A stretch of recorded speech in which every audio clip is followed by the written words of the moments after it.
I get to lead a team of fantastic and brilliant concept artists, and our role is to create the characters that you see in the game. That's everything from the main hero cast you see to the creatures, the gods, and monsters that you come across. The hope is that we get something that feels unique and stands up to the history and the legacy of what the God of War franchise has always done. I feel like from the first games, that was a similar approach that they were doing, and that's not always easy.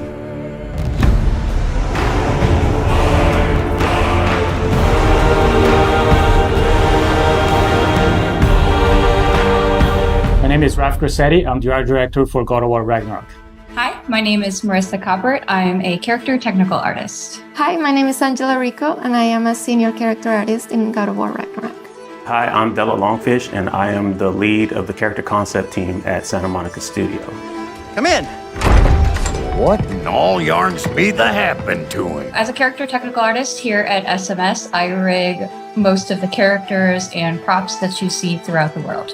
As character artists, our job is to create 3D assets based on the beautiful concept art provided to us. We do this by making sure that the silhouettes on the models and the textures and materials stand out instantaneously.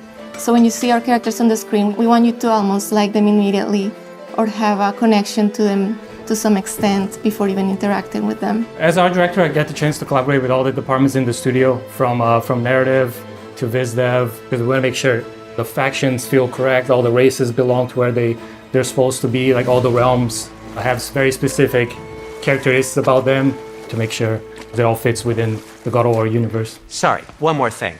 Although, these are gifts I'm giving to you, so I shouldn't be sorry and you should be thankful. Anyways, here, please be careful. In the God of War 2018, we saw Brock and Sindri, and that was the tip of the iceberg of the Huldra. And in God of War Ragnarok, we actually get to go and visit Svartelheim, where they're from. And a great part of that too is we want to make sure that we expand the cast. You know, we'd just seen a little bit of what was represented, and that was something that we hadn't seen.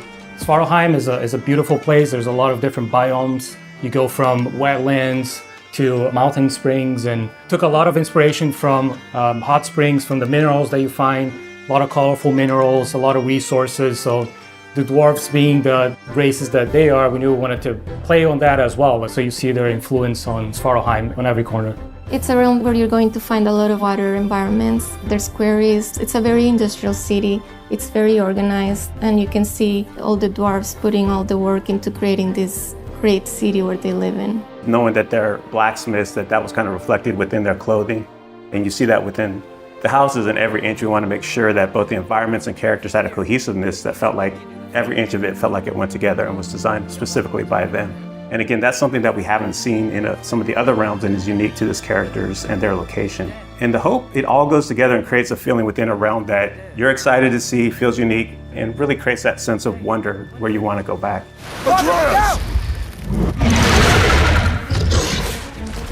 When designing a character to match the geography around it, first it's definitely dictated by the viz dev team and the narrative team and the story team. They make sure the character is designed for features that fit in with what they need.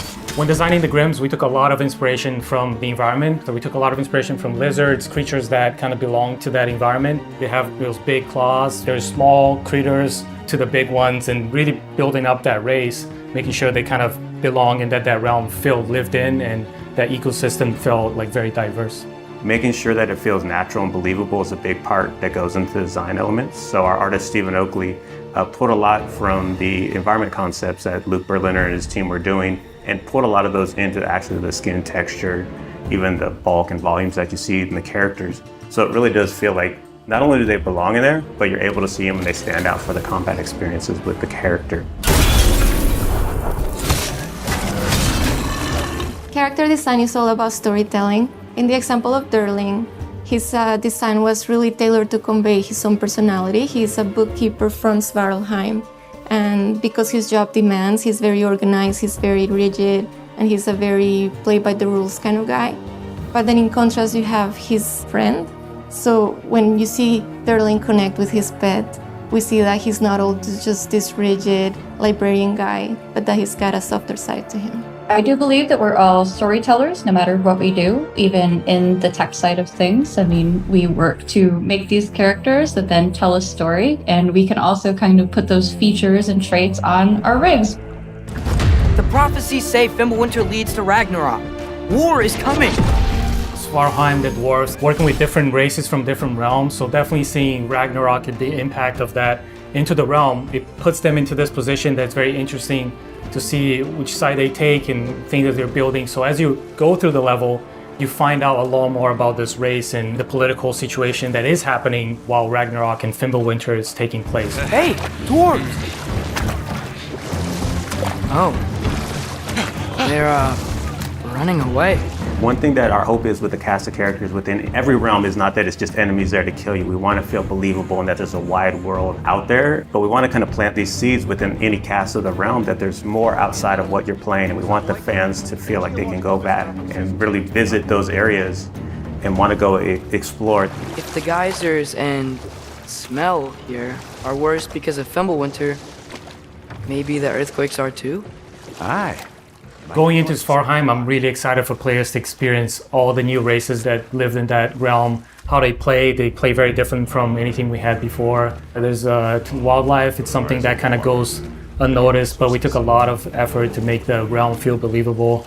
So there's a lot in Svartelheim, a lot to explore. I'm really excited for Svartalheim. It is a gorgeous realm. After looking through some of the cinematics and playing some of the cinematics and playing through some of the puzzles, I'm so excited how water plays such a big feature in that realm, and that is so cool. I'm most excited for fans to finally get to see how the dwarves live. Brock and Sindri were fan favorites in the last game, so I think that all the work that we've put into Svartalheim is going to make all the other dwarves shine just as bright as the brothers did.